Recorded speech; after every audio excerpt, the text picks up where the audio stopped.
Hey everyone, welcome to another episode of Healthier Home, the Inside Story by Broan-NuTone.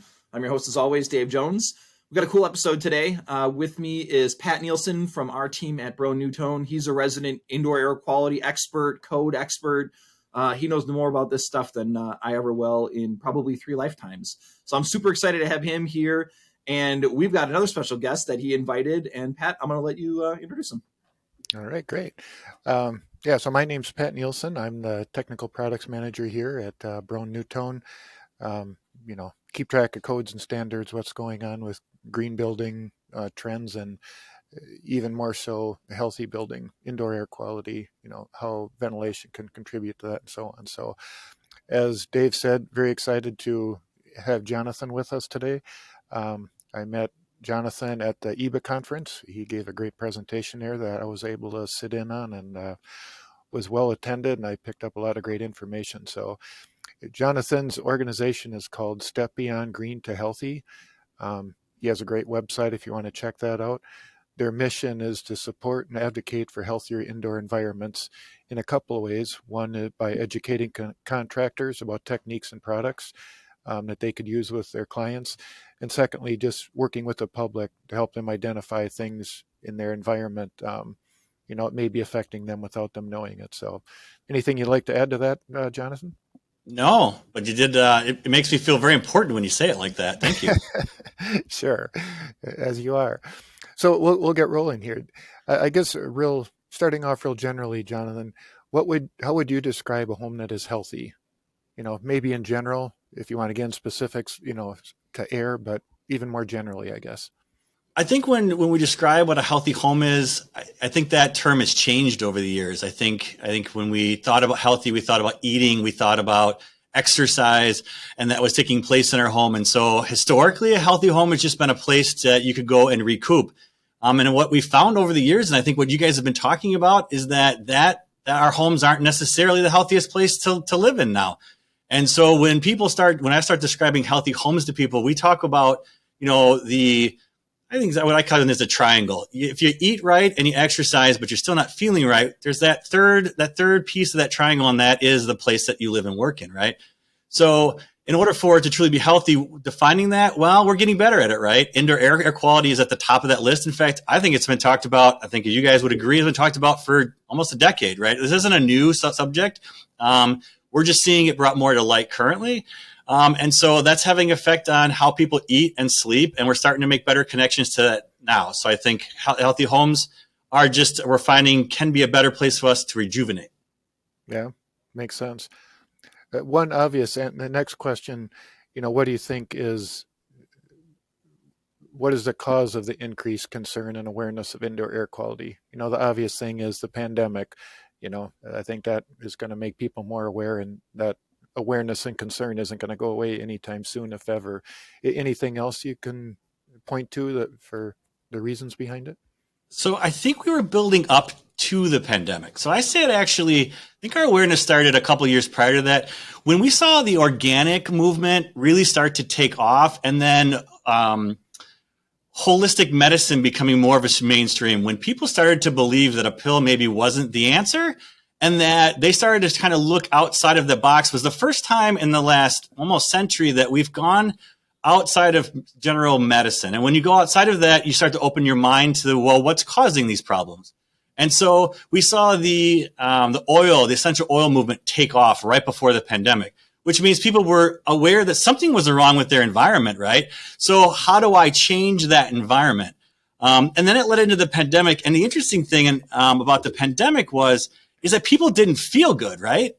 I mean, you could talk about the pandemic in all kinds of different ways, but the truth of it is, after 3 months of living in one confined space, first time in history, everyone had to live in the space that they purchased, rented, or stayed in, right?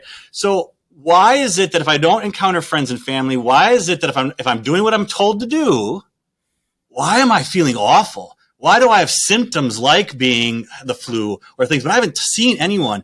And so really, the pandemic was this blossoming piece to the awareness that the home in which I would only spend half my day in, now I'm spending all day in, was actually causing harm.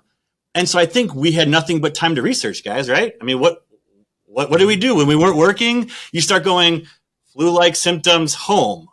And all of a sudden, all of our websites that had this information on it were all of a sudden top searches, right? So I think prior to the pandemic, we were moving, and I think the pandemic opened up this almost like flower of, oh my gosh, I've got time to research, and I'm in a place I can't move, and so I need to figure out why I don't feel well. Mm-hmm. Yeah, and I think you make a good point. I didn't think about those essential oils and diffusers. My wife had one, and I was like, sure, it smells nice. It's putting some humidity in the air that maybe I need. I mean, we're up here in Wisconsin. It's super dry and cold all the time, right? So all the time, literally year round. But yeah, I guess I didn't think about that. And even thinking before that, candles. My wife just came home with a bunch of Christmas candles, right? It's the time of year. And thinking about, we've been trying to mask odors even before sort of the essential oils thing. I mean, people have been masking an odor that is a sign of something being wrong, right? Odors don't just appear when things are all yay and good and happy, right? There's usually a sign that something is bad. I didn't think about that. That's a really interesting point. So how much better do you think people's knowledge and awareness is today than, say, 10 years ago? You know, to your point, there's, the CDC is putting out guidelines, better ventilation is important, things to do. There's information everywhere. Maybe a lot of it is misinformation. I don't know if there's such a thing as, they used to call it greenwashing, with people selling products and claiming anything was green. Is that helping with IAQ and health as well? See, and yeah, it's not, right. So this is where us having this podcast is so critically important, right? So greenwashing ruined even the green movement, in my opinion. The color green is green, and so if you see it, you automatically assume somehow it's going to be better for you as a person, not better for the environment. Somehow this connection was made, and so separating that connection to green to healthy is, in a sense, stepping beyond it, right? That's how the name of our nonprofit got started. So what are people doing now? I'm researching, I can't trust anyone, and the world has all of a sudden told us we can't trust anybody, right? It's not just them, it's that we don't trust anything that comes in the media. You can write anything on a website. So this is where it's so critically important for our trade partners, right? So what is still today the easiest way for humans to trust another human, and that's to interact with them, right? So we spent all of this time over the last decade creating websites and digital formats. And what we found is now we've got plenty of that out there, but no one can trust it. So what they're looking for is now, where do I rehear it? So I've done the research online. So now it's up to us to go out there and actually start talking about it.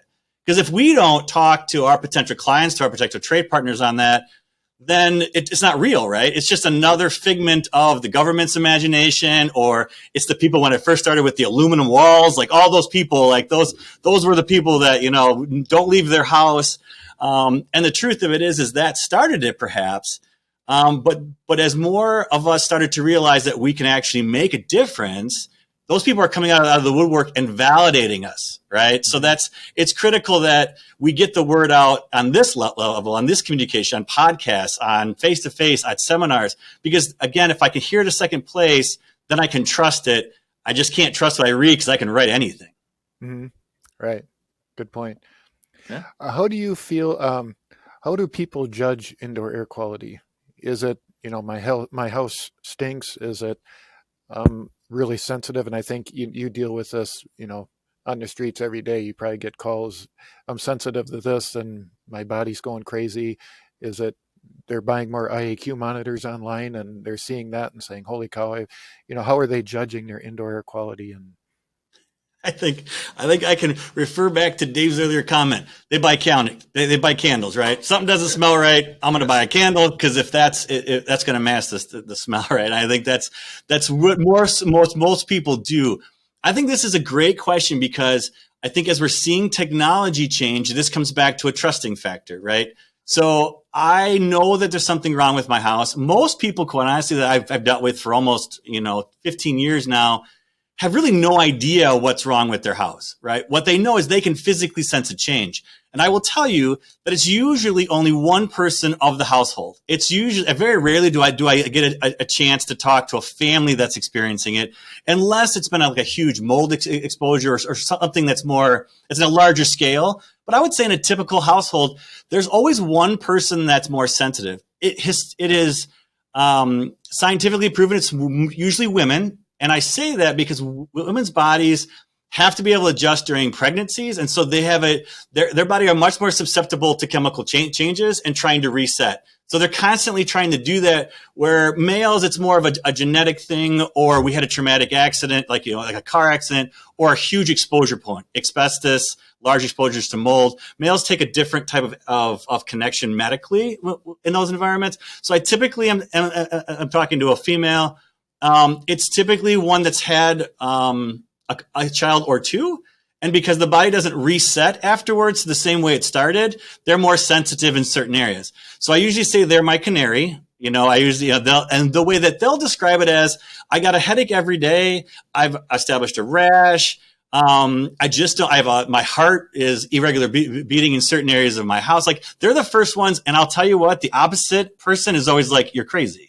It's just inherently the way it works, right? Because we're not listening. And I think that's one of the things that we need to do a really good job of right now, is listening to our bodies.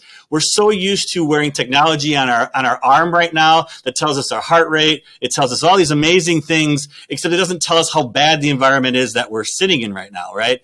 So we're getting so reliant on this technology that anything that's different, we kind of just go, you know what, just take ibuprofen, just take a pill, it'll go away, and it doesn't, right? So the more that we talk about the fact that we can enlighten people to go, listen to what your body's saying. If you go to work and feel better, and then when you come home, you feel the exact same way you left, there's something wrong with your house, like inherently, right?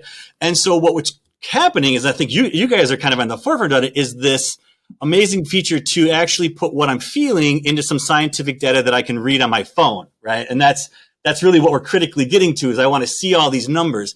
I mean, always the next step is do we have any way of understanding what it means? Like, that's always, technology is wonderful. I have a lot of data in front of me. I don't know what any of it means because I'm a human and I'm not a computer, right? So none of that makes any sense to what I'm doing. But I do feel that people are aware when their home isn't well. I'll help people say, well, I avoid the basement because I don't like the smell, or I avoid the attic, or certain times a year. I always say this, during Christmas or the holidays, to be politically correct here, I guess, is to make sure that what do we put in? We take out all of our old stuff that's been sitting in bins for 11 months, full of dust. We pull them up and we hang them. We don't clean them. Why? Because we're busy. Let's just be honest, right? I mean, no one's got time. And that garland that's got all those little things, we don't want anything to do with that, right? It's just, let's put it up. It's only up for a month anyways. And let's put that up. Let's put the tree up. Let's go get a pine tree. Let's get it freshly cut. Even though I'm allergic to it, I'm not going to worry about it. It's just going to go up, and you're harping on my life here. We just had a kid a little over a year ago. We go and fresh cut the tree. Like, everything you said is literally in my house. And as you're saying this, like, my wife has been complaining about headaches, and I was like, man, I think this is all starting to fit together really well. You were nailing this on all points. Yeah. It's not super hard. It's just, sometimes I feel it's disappointing when we talk about it, right? Well, I want to do all those things. And the answer isn't not to do them. The critical piece there is that we're aware of it, right? Yeah. And so if we can be aware of what we're doing and we're making conscious decisions, then we can make adjustments to those things that could help us get through those moments. It doesn't mean you shouldn't, enjoy the holidays. It shouldn't mean you shouldn't do those things. It just means that now I go, okay, I can associate those things together. What small things can I make changes on? Or be aware of, monitor them, know they're only short term. We just don't want those things to last all the way through spring, right? I'll make a shameless plug on that one on my desk here. You guys can't see it in podcast land, but on our video podcast you can. I'm holding a box for our Overture product, and the shameless plug is that it does exactly what Jonathan's talking about, which is measure and tell you what's going on in your home.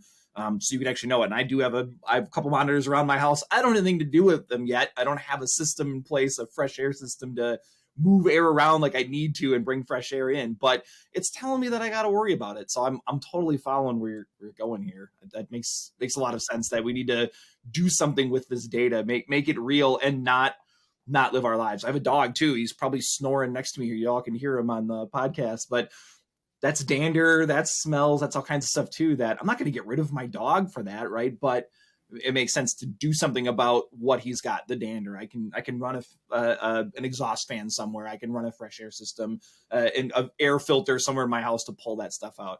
It makes a lot of sense. Yeah. Kind of touching on that, on the product, I was going to ask Jonathan, to what degree do people want to proactively be involved in their indoor air quality, or they just want a system that, hey, it's in place. I just want to know everything's going to be taken care of. The system that not only senses indoor air quality, but hey, if it's bad, this ventilation device is going to go on or something.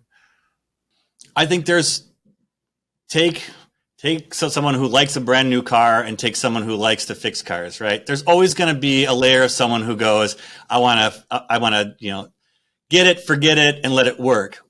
I think what we're finding though is that I want to kind of date all of us guys. Sorry. I mean, I think that's a mentality that we have in our age group and above. I think that the younger group likes to feel like they participate. I think that's one of the things when we talk about generational changes. I think that we have to talk about the fact that a lot of people right now aren't growing up in stable households. They didn't have that love and support. And so they're looking for things in their lives that they can grasp a hold and be part of and grow with and learn with. And I'm seeing in 20 and 30-year-olds right now, their ambitiousness to understand the environment, to understand green, to understand healthy living. And they want to participate, but they want to participate at something that is more fun. So I think when we think about technology, I think we'll see they want to be able to monitor that, but we have to make sure that we take and let them know what that means, right? And so I think it's a hybrid right now that for that younger generation. I think for us older generation, we have that half of us that say, I just want it to work. But we all know, we've all learned is that doesn't work that easy, right? I mean, no matter what the thermostats, the Nest thermostat, I'll just set it and forget it, right? It'll just learn all my movements and it'll be absolutely perfect. And what we found out was, it can, given it's in the perfect scenario and the perfect location is right at the perfect, but that's not really what's going on. And so I think it's, no one believes if we say we can set it and forget it. I think we've all got this idea that that's not possible. What we do is we want to make things that are intuitive enough for us to learn and grow. So the additional pieces, let me start off with something that I can understand, that when I see something happen on, we'll say the monitor, that it actually tells me what it should happen next. Rather than it just do it, why is it doing it? And then are there things that should be adding to that, particularly like in your systems, what other pieces should I be adding to make sure that as I grow, because I can't get it all at once, I want to go, well, if you had this system, we could help you here and you can add this on. And it's kind of, it's like buying, we'll say like the intelligent devices right now. I start out with one plug that controls my light. And I'm like, well, that's super convenient. I thought that was going to be hard. And now I have 2 plugs, and then it goes to 3 plugs, and my light switches, and then it goes to my front door. It kind of grows with you as opposed to trying to like load it all at once.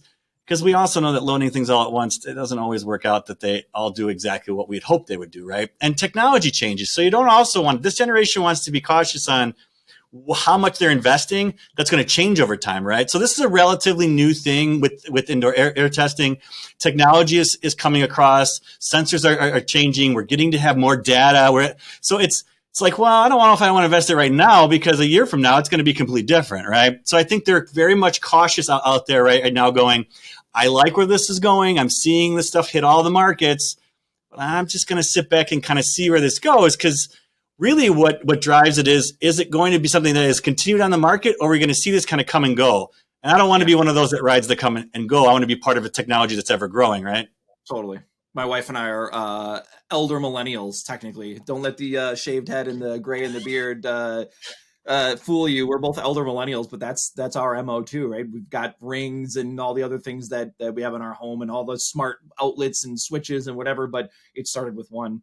It started with an Amazon product somewhere in my house, and then slowly grew. And I was like, oh, man, I'm tired of turning this light switch on and off, or I'm tired of monitoring for whatever it is, or checking the front door every time the doorbell rings. I don't have to, right? So that makes a lot of sense, especially for indoor air quality. I can see that we wanted to grow. Even though I work for a company that makes equipment, I don't have all of it in my house. And I started with some things, and now I'm seeing these issues. And like I said earlier, my wife's getting headaches after we put the tree in and things like that. And like, I started to connect the dots. And because the system's telling me, or because I've got something or even someone telling me, you should look into this. Like, here's the next step. Here's that next phase.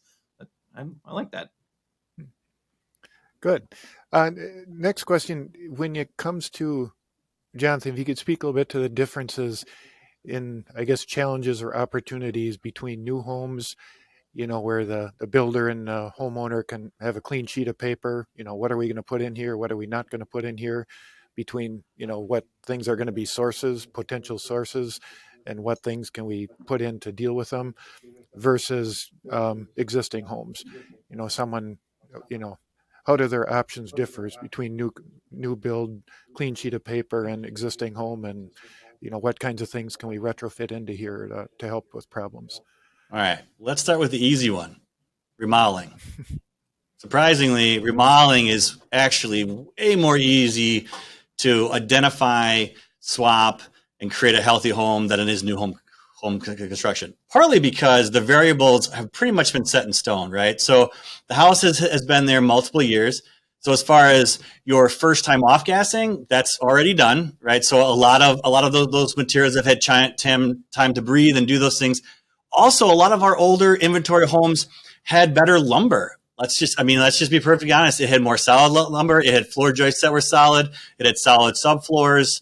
It leaked. I know, surprisingly, it's actually a great thing that it leaked. I mean, it probably saved us all from really childhood problems, the fact that it did leak because of all the nasty things that are inside of our house. So, I mean, I usually tell people, surprisingly, the systems that we used back, I would say up until the 80s, actually is an easier base for me to create a healthier home scenario more rapidly. And I guess that's the key there, is that I can get there faster in older inventory. We can attack the major things, and we can work. There are some drawbacks to those. I mean, we have, obviously, technology has changed and how we run systems has changed. And so that's not as efficient sometimes, but old inventory is an easier space. Anybody out there that's suffering right now, old inventory, you can solve water problems. You can solve those things. We can take care of those. New home construction. I've been pounding on this door for 10 years. The problem that comes with new home construction is the 1 billion options you have to creating a healthy home. It is already an overwhelming process when you build. If you've ever done it, it is stressful. It is not nice. People, they say it's almost the number one cause of divorce in the United States. I actually believe that's a true figure. It is just, and so now add the layer of someone not feeling well or worried about their indoor air environment on top of it, and you might as well just, I mean, they're just going to go find a box to go sit in and never come out of. Like, that's just going to be the thing. So we definitely we can control a lot more in new home construction. The one thing that we can't control in new home construction is the environment outside, right? So if I build during a raining season, I build in the middle of winter, we can't control that climate. So it's a little bit tougher to build on the healthy home. However, I think a lot of the manufacturers out there are starting to understand the indoor air quality piece of it, the environment. And so we're seeing products that are coming out and being talked about it. So we have the technology nowadays, and I think the insight to creating a healthy home from scratch. Builders are kind of reluctant to get on the wagon with this. It's mostly because, how do you start saying something's healthy and your other products are unhealthy? So it's very much it's a black and white issue. I talk to a ton of builders in the Milwaukee area. It's a tough sell because they're just worried that this could be a stepping stone to get better. But I don't want people to start to think my other stuff isn't, and then they'll backtrack. Well, man, we follow all the standards and we follow the code. And I'm not here to tell you you're doing it right or wrong. What I would like to see you do is start offering at a small scale. This gets back to actually right in the beginning, right? Is you overwhelm with too much, and I'm paralyzed, right? So what I like to start seeing happen is that we start to attack things like your HVAC system, the materials that were used on the inside. We start talking about the electrical systems and the water systems, but on a smaller scale that is more digestible to people, that will have an immediate impact, right? We can go in depth about structure and insulation and everything else as we go, but quite honestly, the greatest effect on someone's going to be when they're living in it. Interestingly enough, though, the largest, and this would be something maybe you guys could talk, the largest contributor to poor indoor air quality has nothing to do with our building materials. It has to do with the stuff that you put in it. It's right? us.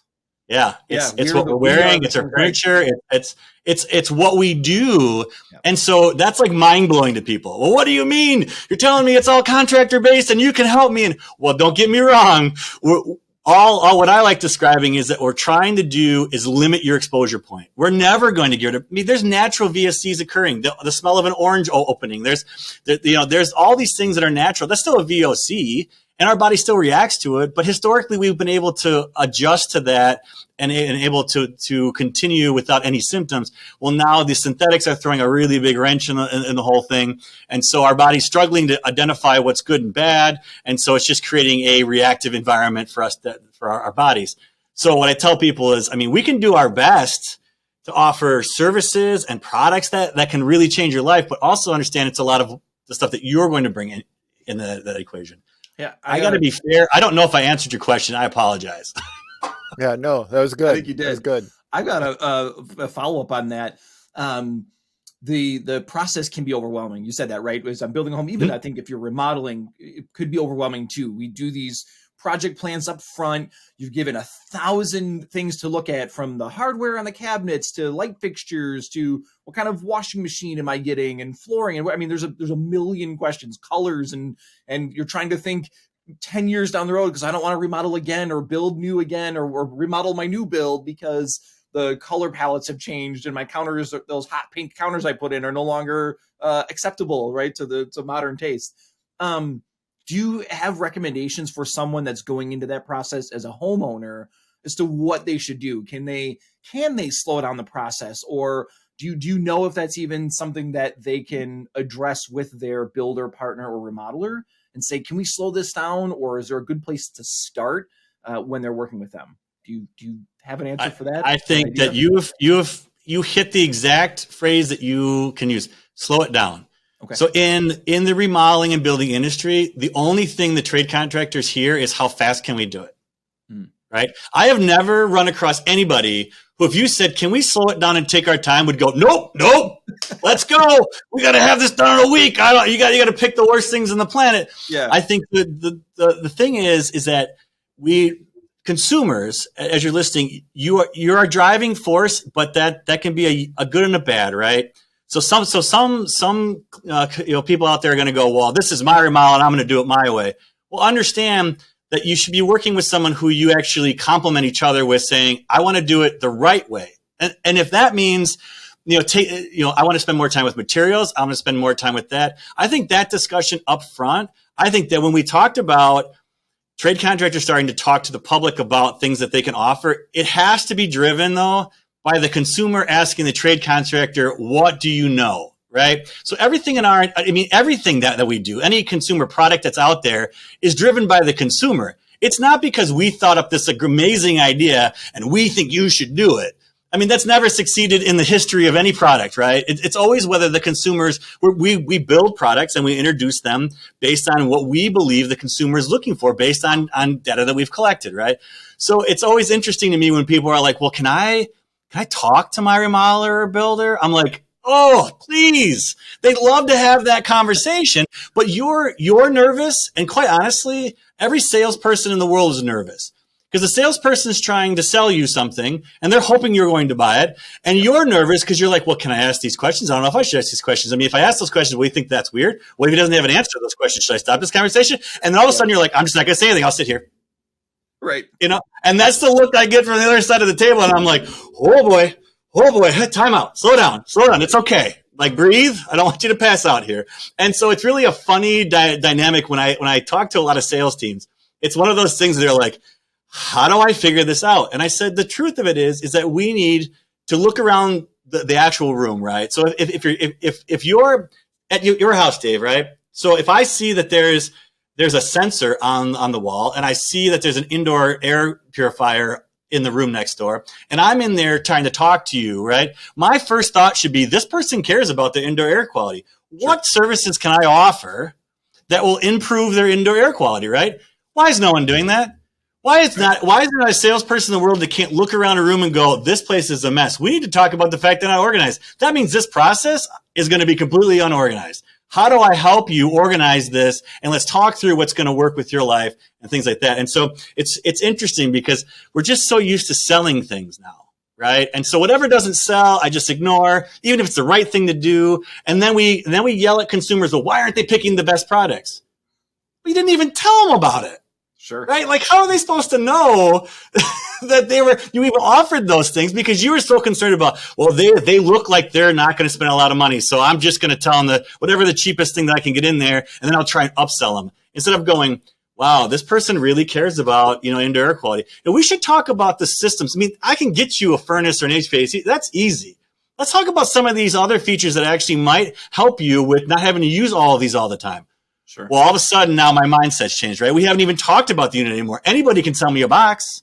Yep. I don't want to be sold a box, right? I want to be sold something that's better for my environment. I've got a young child. Let me tell you how my product can help with your young child right now that you immersed into brand new toys in a crib in a room that you just got excited about and is absolutely the worst place to put your child. VOC That's a whole other podcast. But Yeah. Right, exactly. I wanted a little bit of a side tangent. You were talking earlier about how leaky homes were, back in the day when we were younger. I saw a statistic back in the 70s. The average blower door score on the home was over 12. You think like the whole amount of air in a home was getting changed out every 5 minutes. And again, that's why we're probably healthier than, today with the energy codes, we're like low single digits on blower door scores. Explain that, Pat. What's a blower door score? Why do I care? And what does 12 air changes or every 5 minutes? I don't know what that means.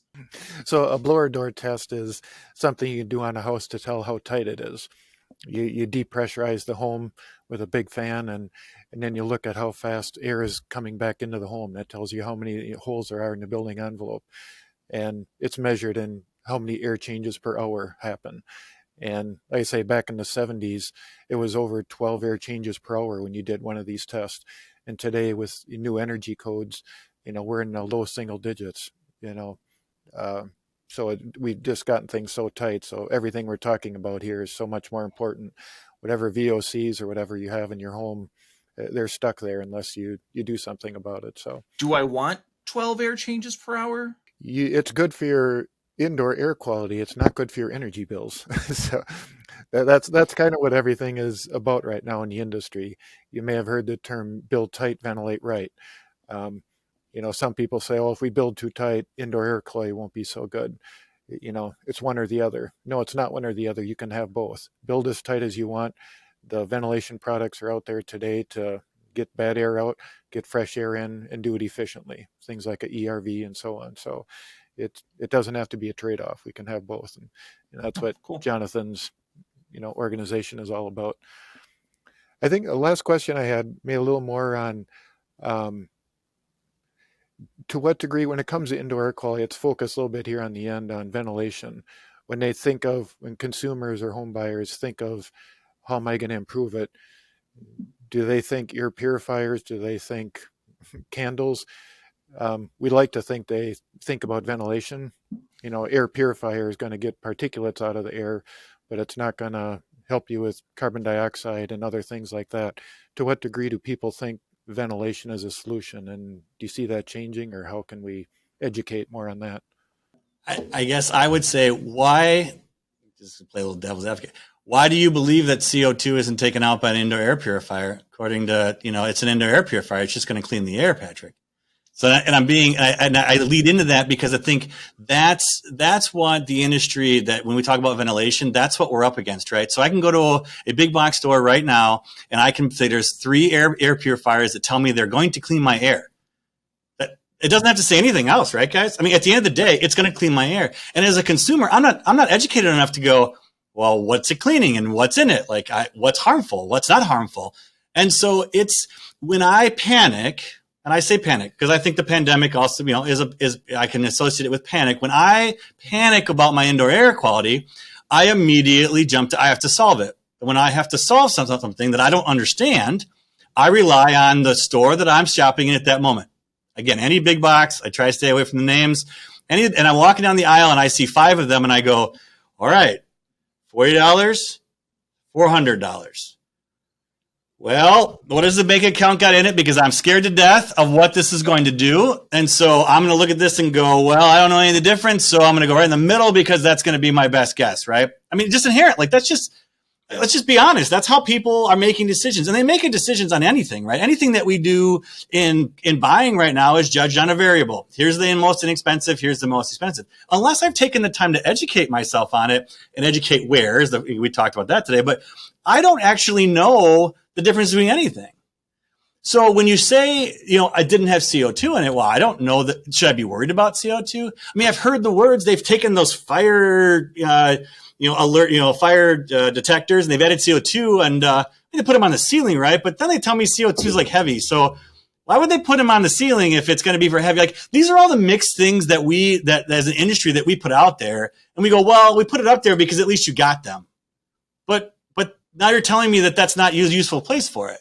So I'm just going to go as a consumer to that store, and I'm going to pick up what's ever there. I think there's an absolute need for all of this indoor air quality. I think we're seeing the research that people search it. I think that they see it in the stores. I think we're doing a great job of telling people that this is a problem. I think what we don't have is any guidance to them going, okay, well then what am I looking for in the different types of purification? Why is it important that I use carbon or non-carbon? When is an ionizer important? Is it absolutely important in every scenario? I hear all about blue lights. What are blue lights? Well, blue lights clean the air. Well, blue lights don't clean the air, right? Blue lights create a reaction for us to actually grab stuff and kill certain things, but it doesn't clean the air per se. So we have all this misnomer about what's on the industry, right? And then we start telling them that we're going to put blue lights above the AC coils, and their eyes roll back and they go, AC coil, what the heck is that? And you're telling me now I need a blue light on it. Well, why? And then we go, well, we don't really want to tell you because forever there's been black mold on these things. And so we're just quietly trying to figure out how to get rid of that without letting everybody know, oh my God, you're going to pull all of your hair out. Dave's already succeeded at that, so we're good there. But it's like one of those things like, okay, well, I try really not to blame the consumer, right? Because it was our job in the industry to be out there telling people what they should be looking for. And if you're not going to buy it from me, then make sure you're looking at these 5 things. Why are other industries so great about that, right? Why is it when I can go to a car place and they can tell me why you buy from that dealership, all dealerships sell the same car, right? But they'll tell you why we do it, why you should use those things. Why aren't we using the word healthy in that sales pitch? Why aren't these, you want the next stage to contractors? Put yourself in a scenario that says, I care, without saying it, show it. Tell people, these are the items that can do it. These are the contributing factors. This is what you're up against. This is what your house looks like on the inside, right? And then use it as a positive and go, but it's okay, right? Because we can help you navigate it. It's going to be no problem. Like, we're going to help you work through this. It's going to be exciting. We're going to make you feel better. And you're going to come home and want to come in that door at the end of the day. Because quite honestly, I'd rather be in that home than any other place right now because I feel the best there. Right? So, I mean, it's up to us to be out there doing that. And I think we're getting there. Again, you guys have on this podcast today. I think people are out there talking about it. The podcasts are growing across the world. Europe's been doing this quite honestly forever. Right? I mean, you want to talk about, I talked to professionals over there 20 years ago about this subject matter, right? Like, they knew what indoor air quality is. And everybody's like, why can't we be more like Europe? Well, we don't build anything like the way they build in Europe, right? I mean, they're still building with stone there. Let's just be honest. So they got a whole different parameter. They're easier to work with. We have to take the 48 states, and the climate changes across every north and south and east and west. And we're supposed to come up with some magical tool that's going to make everything perfect. I mean, that's just not realistic. But when's the last time in the Midwest you've heard us talk specifically about indoor air quality about the Midwest? When have you talked specifically about the East Coast or the West Coast or what it looks like down south where we are at in Arizona and Texas?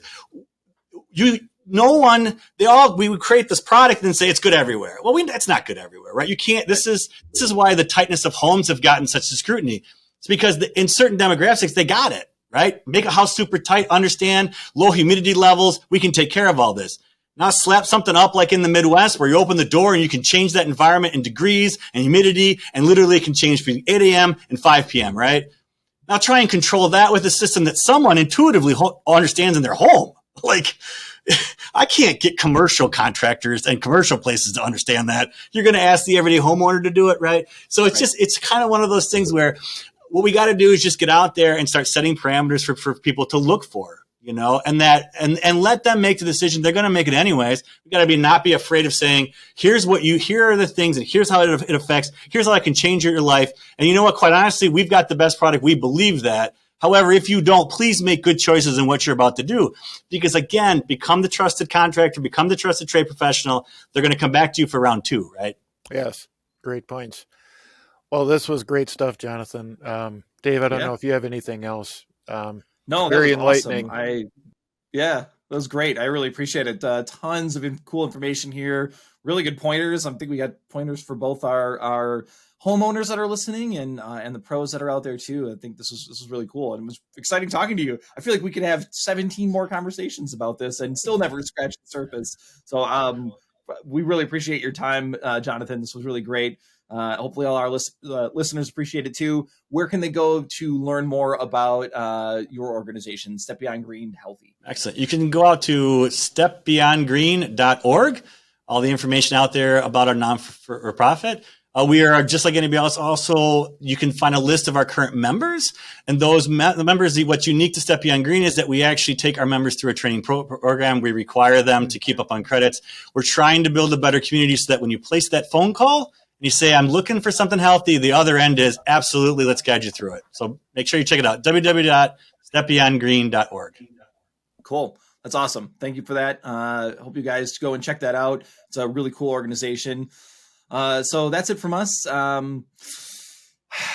Nice deep breath from all of us at Broan-NuTone, from Pat and Jonathan. You stay well.